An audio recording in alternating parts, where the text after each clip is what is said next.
Bacaan dari Kitab Ulangan.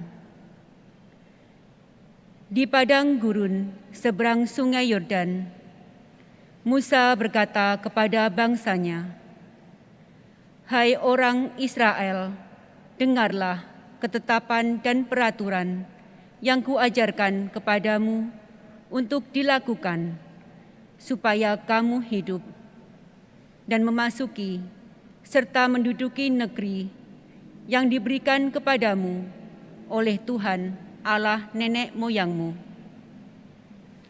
Janganlah kamu menambahi apa yang kuperintahkan kepadamu, dan janganlah kamu menguranginya. Dengan demikian, kamu berpegang pada perintah Tuhan Allahmu yang kusampaikan kepadamu. Lakukanlah itu dengan setia, sebab itulah yang akan menjadi kebijaksanaan dan akal budimu di mata bangsa-bangsa. Begitu mendengar segala ketetapan ini, mereka akan berkata, "Memang bangsa yang besar ini adalah umat yang bijaksana dan berakal budi. Sebab bangsa besar manakah yang mempunyai Allah yang demikian dekat kepadanya, seperti Tuhan Allah kita, setiap kali kita berseru kepadanya? Dan bangsa besar manakah yang mempunyai ketetapan dan peraturan demikian adil, seperti seluruh hukum yang kubentangkan kepadamu pada hari ini?" Demikianlah sabda Tuhan. Syukur kepada Allah.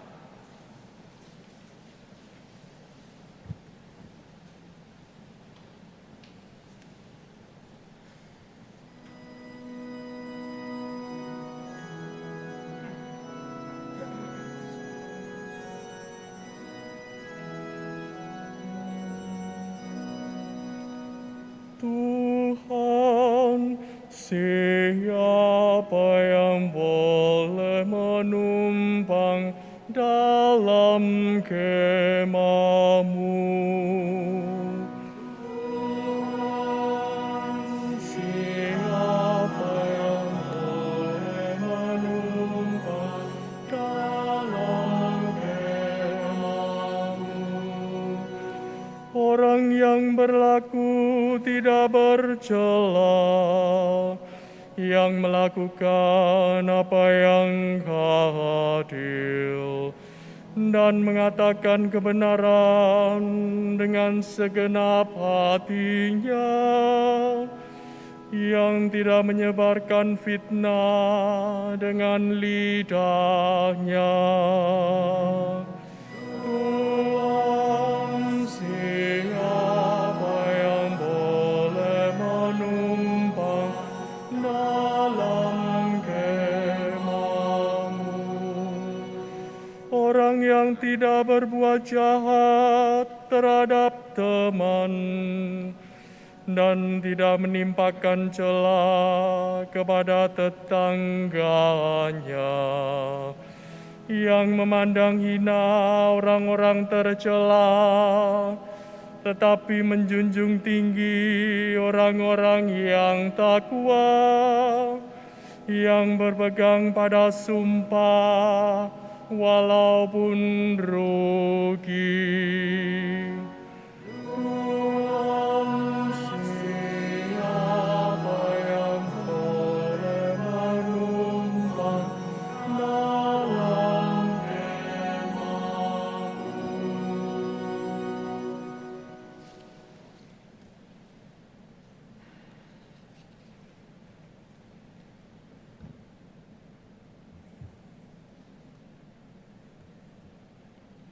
Bacaan dari Rasul Yakobus. Saudara-saudaraku yang terkasih, setiap pemberian yang baik dan setiap anugerah yang sempurna datangnya dari atas, diturunkan dari Bapa segala terang. Padanya tidak ada perubahan atau bayangan pertukaran. Atas kehendaknya sendiri, Ia telah menjadikan kita oleh firman kebenaran, supaya pada tingkat yang tertentu kita menjadi anak sulung di antara semua ciptaannya. Terimalah dengan lemah lembut firman yang tertanam dalam hatimu, yang berkuasa menyelamatkan jiwamu. Hendaklah kamu menjadi pelaku firman dan bukan hanya pendengar. Sebab jika tidak demikian, kamu menipu diri sendiri. Ibadah sejati dan tak bercela di hadapan Allah Bapa kita ialah mengunjungi yatim piatu dan janda-janda dalam kesusahan mereka dan menjaga supaya dirinya sendiri tidak dicemari oleh dunia. Demikianlah sabda Tuhan.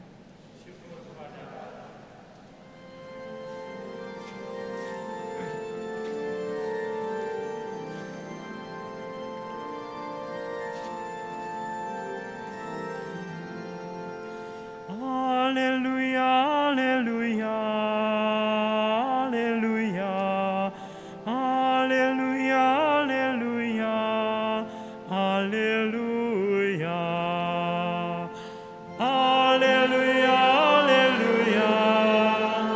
haleluya, haleluya, haleluya, haleluya, haleluya. Atas kehendaknya sendiri, Bapa telah menjadikan kita berkat firman kebenaran, supaya kita menjadi anak sulung di antara semua ciptaannya. Haleluya, haleluya, haleluya, haleluya, haleluya, haleluya.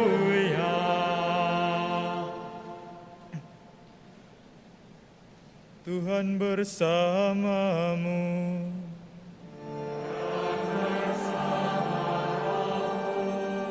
Inilah Injil Yesus Kristus menurut Markus.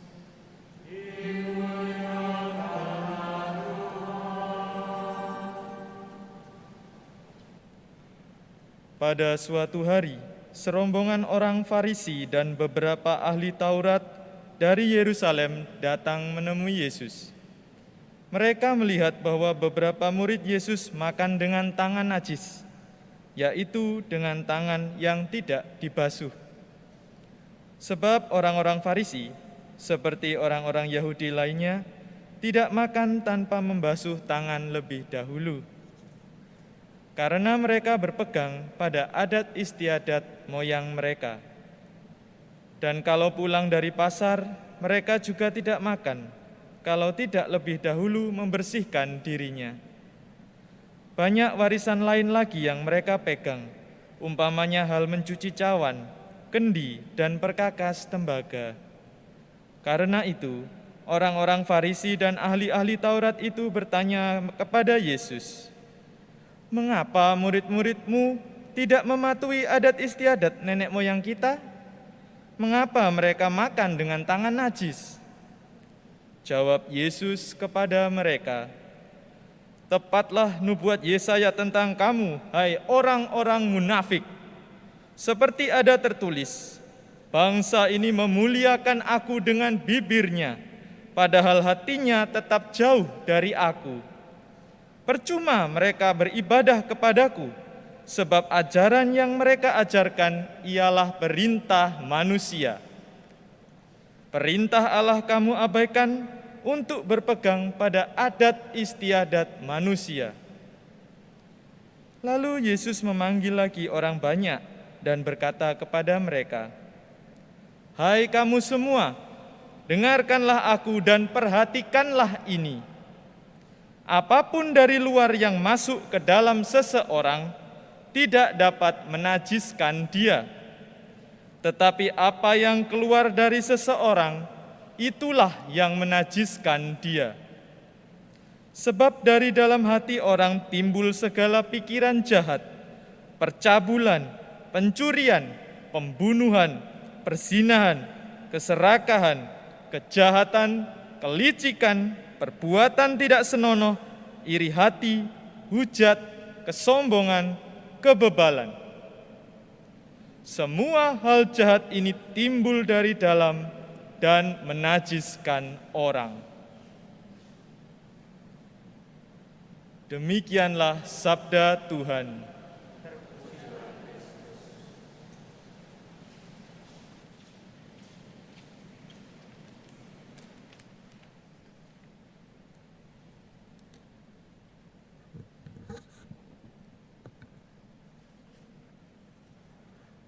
Jadilah pelaku-pelaku firman, bukan pendengar. Allah menghendaki umat beriman untuk menjadi pelaku-pelaku firman. Ia menghendaki gerejanya, umat yang telah percaya kepada Dia, untuk mewujudkan menjadi pelaku firman. Mengapa?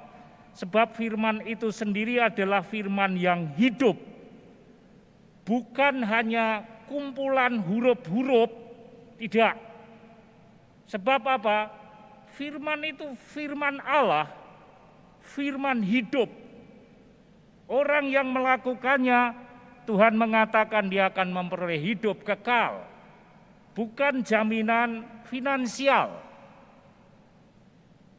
Karena tidak mendapatkan jaminan itu, orang enggan menjadi pelaku firman. Ya wis cukup ae didengar atau dibaca, setelah itu selesai. Ya. Karena tidak menghasilkan apa-apa. Firman itu hidup karena firman itu berasal dari Allah, bahkan ditekankan firman itu menjadi daging, menjadi manusia. Oleh karena itu gereja membutuhkan orang-orang yang menjadi pelaku firman. Sering kita mendengar ungkapan-ungkapan dalam hidup sehari-hari, banyaklah ya. Ya kalau misalnya bahasa gaul gitu ya, OMD, apa itu, omong doang. Ya. PHP, pemberi harapan palsu, jargoni. Lalu ada lagi yang kayak pepatah Jawa itu, gajah diblangkoni, iso khotbah ora iso nglakoni. Banyak ungkapan-ungkapan seperti itu karena apa? Kita tidak menunjukkan dalam perilaku perbuatan sehari-hari. Saudara-saudara yang terkasih, maka apabila kamu ingin tahu siapakah orang itu, dilihat aja, ngujinya gampang. Yesus sendiri berkata, dari buahnya lah engkau akan tahu. Apapun yang dikatakan orang itu, sebaik apapun, maka kita membutuhkan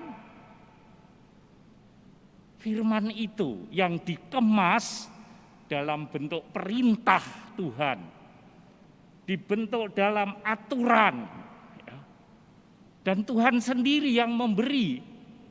Bukan Musa dalam bacaan pertama, memang Musa yang menyampaikan karena dia adalah juru bicara Allah, dia nabi. Tetapi nabi itu pun juga dituntut untuk menjadi pelaku, bukan hanya menyampaikan. Kita juga adalah nabi-nabi dalam tanda petik, bukan hanya menyampaikan.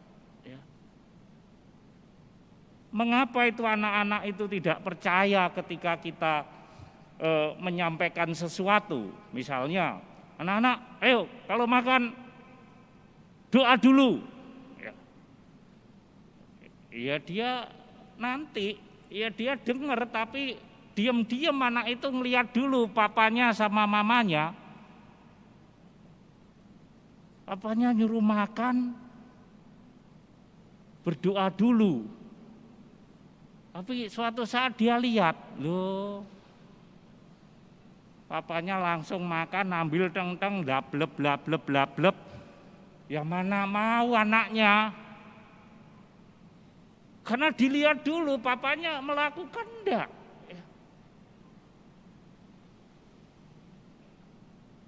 Nanti kalau kamu di depan umum jangan malu.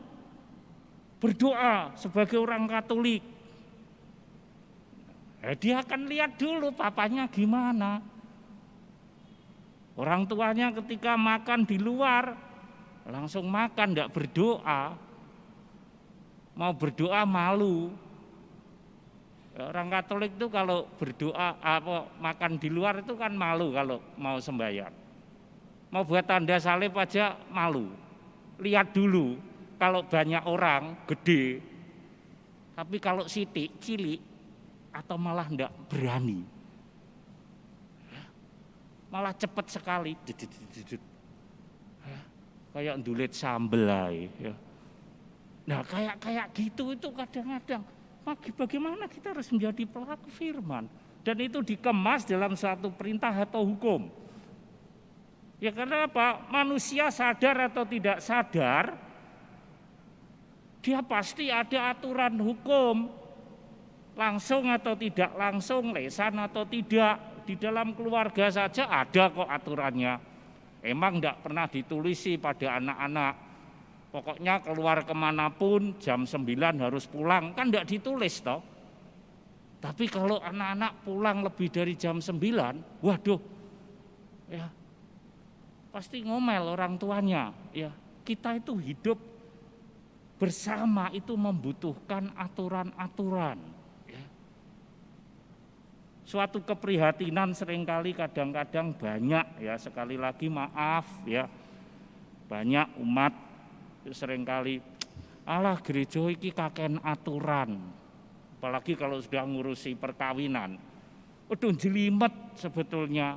Siapa bilang jelimet? Enggak, kamu aja yang malas ya.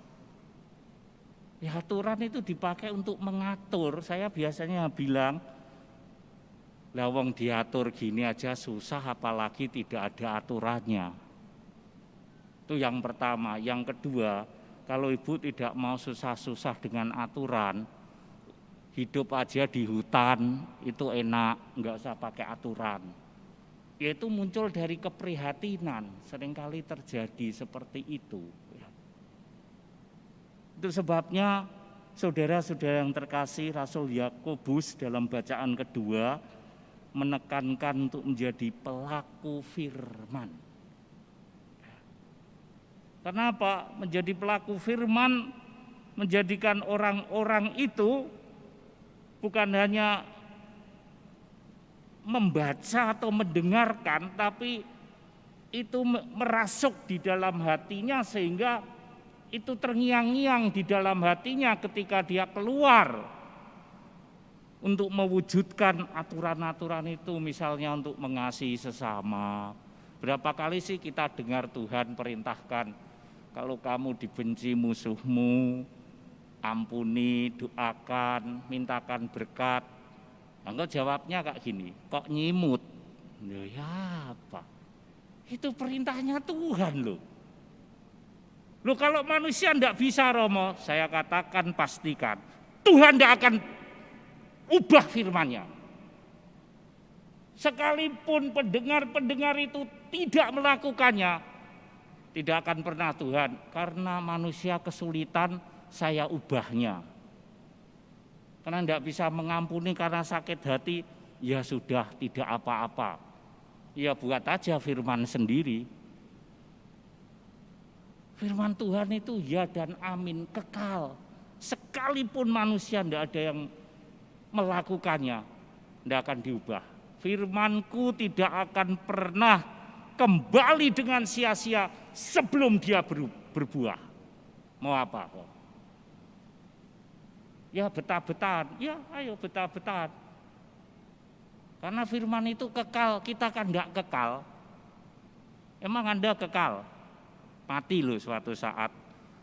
Apalagi COVID begini ini, banyak orang tewas semua. Ya, enggak kekal kita itu, apalagi perkataan kita. Sementara perkataan Allah firman-Nya kekal. Dan Allah kekal. Allah tidak pernah bisa mati. Loh, jangan tergesa-gesa Romo. Lah itu, Yesus siapa? Tuhan. Masa Tuhan mati? Loh, yang mati dagingnya, rohnya hidup. Ya. Kadang-kadang kita dijebak seperti itu mudah. Tuhan itu bisa mati enggak? Enggak bisa. Yesus Tuhan, iya, kok mati? Loh, itu namanya orang enggak masuk akal. Enggak masuk akal Tuhanmu itu, karena mati. Saya biasanya jawab gini, bukan enggak masuk akal. Bukan enggak masuk akal, lalu terus bagaimana? Akalmu enggak kamu masukkan otakmu, sehingga enggak masuk akal. Orang beriman itu harus pakai akal budinya, itu tadi dikatakan dalam bacaan ini. Benar Allah mereka sungguh-sungguh luar biasa, sebab apa? Perintah-perintah Tuhan itu dihayati sebagai suatu yang penuh akal budi. Dalam bacaan pertama tadi dikatakan demikian, ya. Kita melihat bagaimana umat ini menjadi bijaksana dan berakal budi. Beriman membutuhkan akal budi kita. Dalam bacaan Injil kita melihat bagaimana saudara-saudara, kita melihat Yesus memberikan atau melawan atau memarahi atau mengata-ngatai orang-orang Farisi dan ahli Taurat, pelaku hukum yang hal-hal kecil-kecil seperti itu diurusi itu buat apa? Ya. Negara kita itu sibuk ngurusi hal-hal seperti itu. Kayak anak kecil aja, dikit-dikit laporkan, dikit-dikit lapor. Ya, dikit-dikit haram, tidak haram. Loh, begitu aja jadi diurusi. Ini loh banyak orang rakyat kita yang kesusahan karena pandemi. Mbok mikir itu loh. Jangan mikir yang kecil-kecil seperti di sini katakan perkakas saja. Perkakas dapur diurusi. Loh, buat apa? Ya, itu tadi itu dikatakan di situ. Hal-hal kecil ya diurusi. Hal-hal makan apa sembahyang diurus harus begini, kalau salah apa itu enggak diterima selamanya. Loh, kayak Tuhannya saja. Ya, jadi aturan-aturan yang kecil-kecil itu loh, perkakas dapur diurusi. Urusan-urusan begitu buat apa itu loh? Banyak orang enggak bisa makan, banyak orang kena COVID. Bagaimana sekarang Bapak Suci saja mengatakan mereka yang mau menerima vaksin itu sudah sebagian dari pelaku firman. Itu di YouTube itu Bapak Suci kan mengatakan begitu. Ayo kita ajak supaya mereka tidak ketakutan, ya. Ada banyak tidak mau terima vaksin karena apa? Itu 6666. Apa? Ya. Itu kan untuk supaya kita hidup sehat dan bisa menjadi pelaku firman. Gak usah, jangan banyak baca-baca di medsos itu. Wah, itu malah baca itu ya perintahnya Tuhan, daripada kau baca berita-berita tidak benar gitu. Ambil kitab suci, baca, masukkan dalam hati, setelah itu keluar, laksanakan.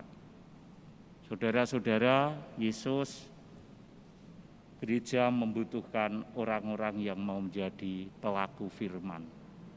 Mari kita tunjukkan bukan hanya sebagai pendengar, tapi menjadi pelaku firman yang hidup. Saya mohon Anda mendoakan para imam, dan saya akan mendoakan Anda untuk bisa menjadi pelaku-pelaku firman. Kiranya berkat Allah menyertai saudara menjadi pelaku-pelaku firman.